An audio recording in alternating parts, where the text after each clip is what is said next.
just because I think it will help us better understand what PagerDuty does. You are seeing a huge increase in the number of quote unquote incidents that you are responding to with your technology because so many people are working from home. Talk to us about the demand that the pandemic and remote work is putting on your services.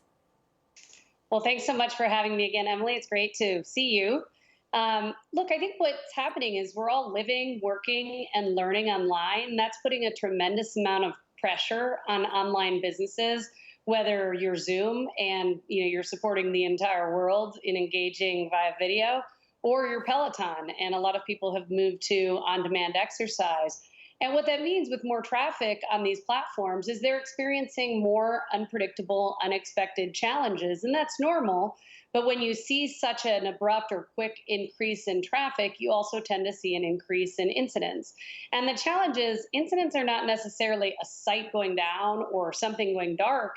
They're all about you not being able to transact the experience you wanted to have. And when that happens as a consumer, you may quit. You might find a different app. You might find a different alternative. So it's really important for these businesses to be able to address these incidents quickly. And PagerDuty is the digital operations management platform that helps our customers like Peloton, like Zoom, the New York Times, DoorDash, Lockheed Martin, AT&T. We help these folks manage all of this complex technology so that they can identify a problem using software and machine learning before a customer feels an impact. And what's happened in the last 6 months since the beginning of COVID is we've seen an increase on average of 40% more incidents on the platform. And yet our customers are actually resolving those incidents or getting back to normal faster, improving by about 20%. So that means the platform's working for them. It also means that their teams, the digital frontline, are also working a lot of extra hours and extra time to try and manage this overnight transformation that we've seen to digital. Speaking of managing this transition, I know, you just did a big acquisition. You're buying a company called Rundeck, which will help build out the technology that you already offer. Other CEOs have talked to us a little bit about the challenges that they've faced just managing a remote workforce from home. And I'm curious for you personally, what's it been like being a CEO of a public company, managing, so many people that you can't see in person every day? It has been a massive learning curve. On one hand, I think we were quite well prepared for it because 20% of our workforce was already remote. What we do is largely digital, so the ability to move home overnight was pretty straightforward.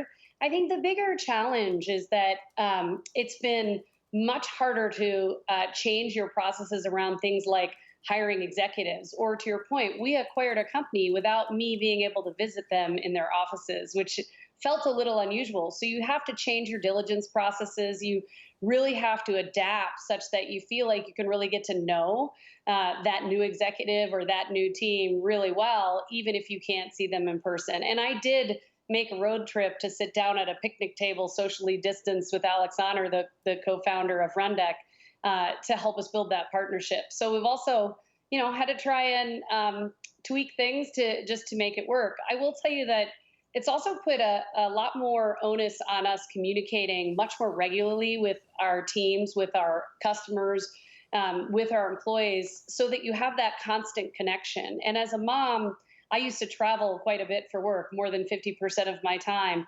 And one thing I knew was that if I let a day go by without talking to my daughter in the morning and in the evening, little problems became big problems. Small challenges became big challenges. So that constant connectivity is really important. It doesn't necessarily have to happen over video, but you need to keep your hands on the pulse of what's going on in the organization. And we've also been trying to find different ways to collaborate and innovate, which is harder when you can't do that in an organic way in the office. But we're like I said, we're learning a lot. We're using new tools. We're making a lot of progress.